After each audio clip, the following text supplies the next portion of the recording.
वास्तवमा इनोसेन्ट 4जना 5जना युवाहरू आफ्नो घरमा खाना खाएर चाहिँ 12-1 बजेको समयमा इमाडोल आफ्नै घरबाट मङ्गलबजारमा घुम्नको लागि निस्केको देखिन्छ।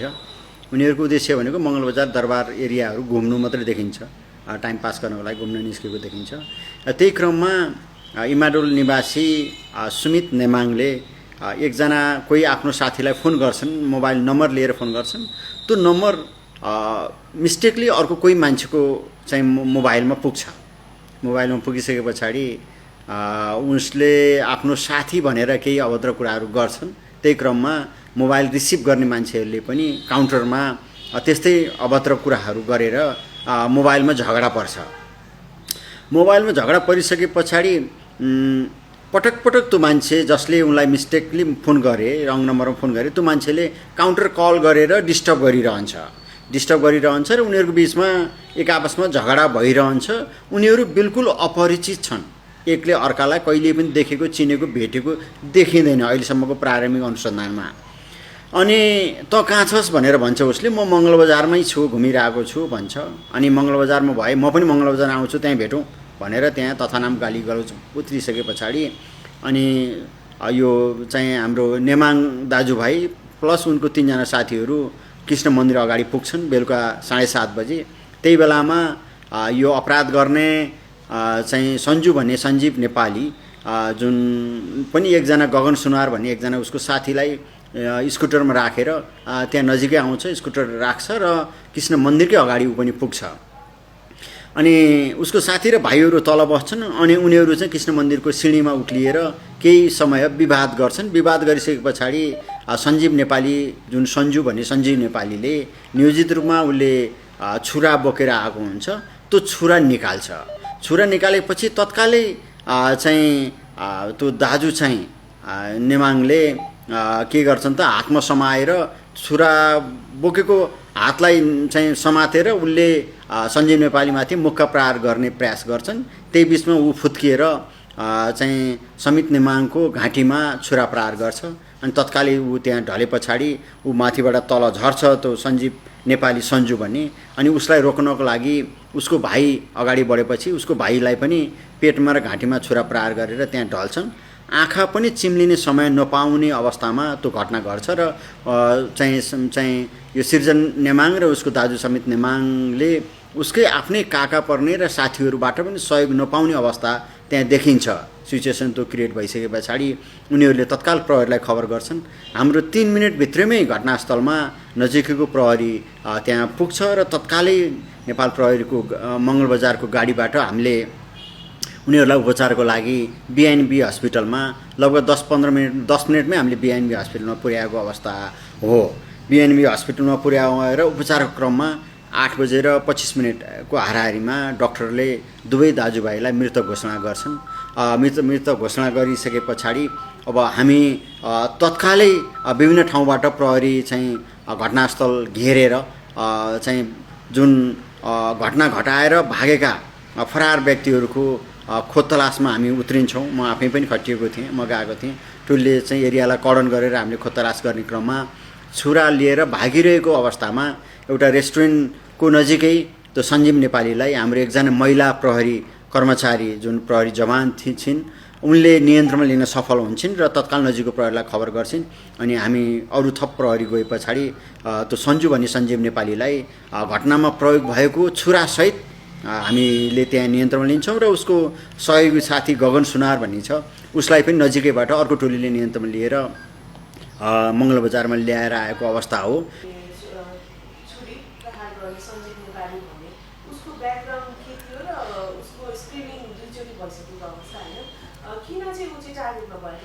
होइन, सामान्यतया हामीले स्क्रिनिङ गर्दाखेरि चाहिँ अलिकता शङ्कास्पद मान्छेहरू जुन चाहिँ लागु औषधको सेवन गरेका जस्ता मान्छेहरू, कपाल पालेका, लागु औषध सेवन गरेका, अलिकता चाहिँ हातमा चाहिँ ट्याटुहरू भरेका शङ्कास्पद चाहिँ लागु औषधको सेवनकर्ता हुन् कि भनेको जस्तो मान्छेहरूलाई हामी स्विप अपरेसनमा बढी टार्गेट गरेर स्क्रिनिङ गर्ने, नियन्त्रण लिने, खानतलाई स्क्यानिङ गर्ने गर्छौँ। त्यही क्रममा ऊ चाहिँ स्क्रिनिङ गरेको देखिन्छ, स्क्रिनमा परेको देखिन्छ। अब उसको ब्याकग्राउन्डमा अरू अपराधहरू थियो थिएन भन्ने कुराहरू चाहिँ हामी उसको सिआरएस हिस्ट्री हेरेर थप अनुसन्धान गर्छौँ। अहिलेसम्म ऊ एक दुईचोटि झैझगडाहरूमा चाहिँ इन्भल्भ भएको भन्ने स्थानीयहरूबाट चाहिँ जानकारीमा आएको चाहिँ छ। यो भोलढोका भनेको चाहिँ मङ्गलबजारकै पछाडिपट्टि पाटन यो ललितपुर महानगरपालिकाको भोलढोका चाहिँ 9 नम्बर वडामा पर्छ। त्यो नजिकै मङ्गलबजारको नजिकैको स्थानीय युवा भएको र उसँग आएको गगन सुनवार चाहिँ त्यसैमा नजिकै कतै काम गर्ने, मूर्तिको काम गर्ने र ललितपुरको अस्थायीवासी र नवलपरासी गैँडाकोटको चाहिँ थाईवासी भन्ने केटा देखिएको छ, खुलेको छ। हो मासु पसलमा काम गर्ने र त्यही चाहिँ मासु काट्ने तरबार अथवा छुरा बोकेर आएको देखिएको छ। उसको भनाइमै यी कुराहरू आएका हुन्। थप कुराहरू हामीले बुझ्दैछौँ। हामीले प्रारम्भिक अनुसन्धान गर्दाखेरि उसको चाहिँ मोटरसाइकल जफत गरेका छौँ। मोबाइलहरूको ट्र्याकहरू गर्दाखेरि सबै कुराहरू हेर्दाखेरि उनीहरूको पूर्व रिसिभी भएको अथवा दुश्मनी भएको, चिन्जान भएको केही पनि देखिएको छैन अहिलेसम्मको अनुसन्धानमा। जुन छोरा प्रहार गर्ने सन्जु भन्ने सञ्जीव नेपाली चाहिँ अलिक साइकोसिस बिहेभियरको उत्तेजित हुने, अलिक झगडालु प्रकृतिको देखिन्छ। अहिलेसम्मको ट्र्याक हेर्दाखेरि उसको पहिला पनि विभिन्न अपराधहरूमा इन्भल्भमेन्ट थियो वा थिएन हामी अनुसन्धान गर्दैछौँ र उसलाई हाम्रो डेली स्विप अपरेसन अभियानहरू चलाएको छौँ। यस्ता किसिमका अपराधहरू अथवा लागु दुर्व्यसनीहरू नियन्त्रण गर्नको लागि ललितपुर प्रहरीले दैनिक सयौँको सङ्ख्यामा विभिन्न ठाउँहरूमा प्रहरी परिचालन गरेर स्क्रिनिङहरू, मान्छे नियन्त्रण लिने स्क्रिनिङ गर्ने काम व्यापक मात्रामा गरिरहेको अवस्था छ। दैनिक 800-900 मान्छे नियन्त्रण लिने क्रममा यो सञ्जीव नेपाली 2 पटकसम्म अस्ति हामीले नियन्त्रणमा लिएर उसको स्क्रिनिङ गरेर केही पनि फेला नपारे पछाडि छोडेको पनि रेकर्ड पनि रहेछ। त्यो पनि रहेछ। त्यसले गर्दाखेरि घटना घट्नु असाध्यै दुःखनीय एकदमै नराम्रो, असाध्यै चाहिँ चिन्ताजनक हो। यो दुःखद घटना हो। एउटा परिवारले 2टा छोराहरू गुमाउनु परेको अवस्था छ।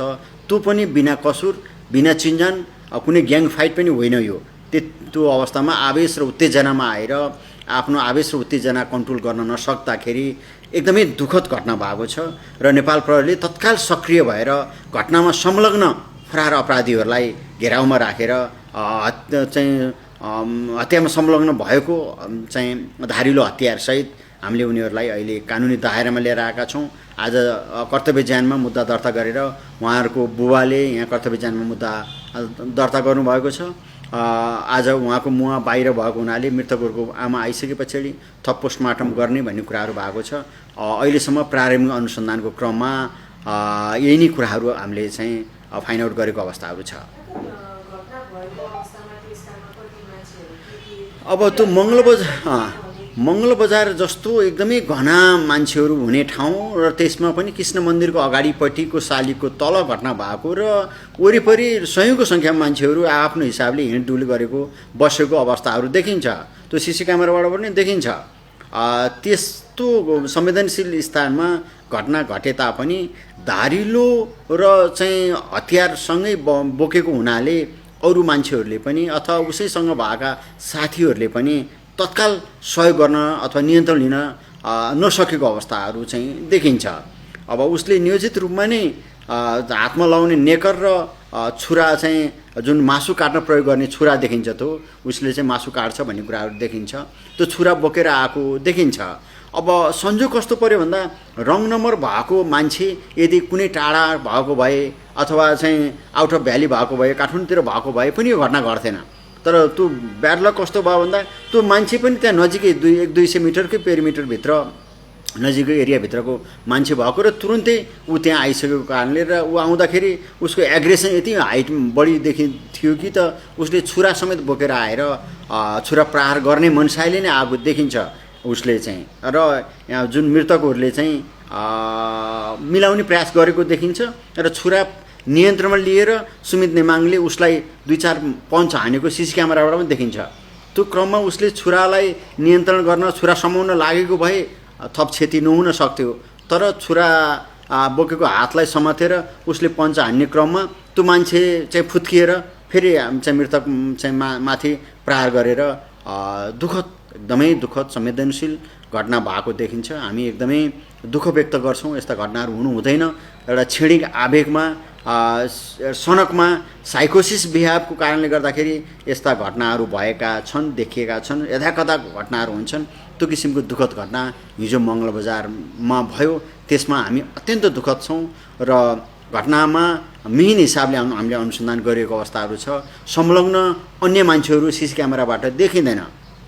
हामीले संलग्न 2 जना मात्रै जुन स्कुटरमा आएका थिए, त्यो स्कुटरसहित हामीले उसको मोबाइलहरूसहित सबै चाहिँ पक्राउ गरिसकेर नियन्त्रण लिएर थप अनुसन्धान अगाडि बढाएको अवस्थाहरू छ।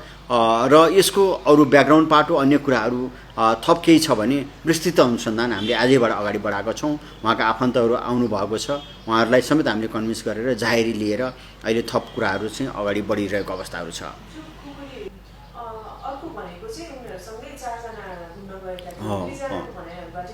त्यही नै कुराहरू आएको छ। उनीहरू चाहिँ घुम्न गएको चाहिँ एक्कासी ऊ त्यहाँ आयो, चाहिँ भेट्ने भन्ने कुराहरू भए पछाडि हामीले आँखा चिम्लिन नपाइकन त्यहाँ विवाद भएर छुरा प्रहार भयो भन्ने उसको आफ्नै मृतकको आफ्नै काका पर्ने बसन्त नेमाङ, भाइ चाहिँ नाता साथी पर्ने कमल खड्का लगायतको व्यक्तिहरू पनि त्यहाँ देखिन्छन्। उनीहरूले पनि रेस्क्यु गर्न, समात्न, कन्ट्रोल गर्न, रोक्न नसकेको अवस्था र दाजुलाई बचाउन भाइ जाँदाखेरि भाइलाई पनि चाहिँ उसले तल नै चाहिँ छुरा प्रहार गरेर छुरासहित भागेको अवस्था हो। ऊ भाग्न उम्कने प्रयास चाहिँ गरेको अवस्था देखिन्छ। ऊ चाहिँ निकै चाहिँ परसम्म छुरासहित भागेको अवस्थामा हामीले सफलतापूर्वक कर्डन गरेर घेराबन्दी गरेर उसको साथीलाई पनि उसलाई पनि फरक फरक ठाउँबाट नियन्त्रण लिन चाहिँ ललितपुर प्रहरी सफल भएको चाहिँ हो। महिला प्रहरी कर्मचारी होइन। अब प्रहरीको जागिर हामीले अनुसन्धान गर्ने क्रममा, अपराधीलाई पक्राउ गर्ने क्रममा आफ्नै ज्यानलाई धरापमा राखेर पनि नियन्त्रण लिनुपर्छ, काम गर्नुपर्छ। चाहिँ जुन त्यसमा खटिएको हाम्रो महिला प्रहरी कर्मचारीले आफ्नो बहादुरी चाहिँ देखाएकी अवस्था छन्, देखाएकै हो। उसले त्यस्तो छुरासहितको मान्छेलाई केही समय नियन्त्रण लिएर अनि तत्काल फोन गरेर अरू प्रहरीको मद्दतमा उसकोमा उहाँमाथि आक्रमण चाहिँ भएन। अब कर्तव्य ज्यानमा चाहिँ हामीले मुद्दा दर्ता गरेर थप अनुसन्धान बढ्छ अनि मृतकहरूको पोस्टमार्टम उसको परिवारले समयमा भोलि अथवा पर्सि पोस्टमार्टम भएर डेड बडी हामी परिवारलाई जिम्मा लगाउँछौँ। अनि त्यस पछाडि यिनीहरूलाई हदैसम्मको सजायको माग दाबी गरेर हामी अगाडि बढाउँछौँ र आगामी दिनहरूमा अझ यस्ता किसिमका घटनाहरू हुन नपाउने हिसाबले हामीले प्रहरी मोबिलाइजेसन गर्छौँ, स्थानीय भोलिन्टियरहरू परिचालन गर्छौँ। यसमा कतै नै लागु औषधको दुर्व्यसनीको असर अथवा लागु औषध दुर्व्यसनी पनि हो कि चाहिँ छुरा प्रहार गर्ने व्यक्ति भने जस्तो पनि हामीले देखिरहेका छौँ। तिनी सबैको हामी डिटेल अनुसन्धान अगाडि बढाउँछौँ। अब चेकअप भइरहेको छ त्यस्तो अहिले तत्काल हो। हिजोको फर्स्ट नै हो, ओन्ली वान घटना। कहीँ पनि उनीहरूको एक आपसमा चिनजान भएको, परिचित भएको त्यो देखिँदैन। हस्, थ्याङ्क यू।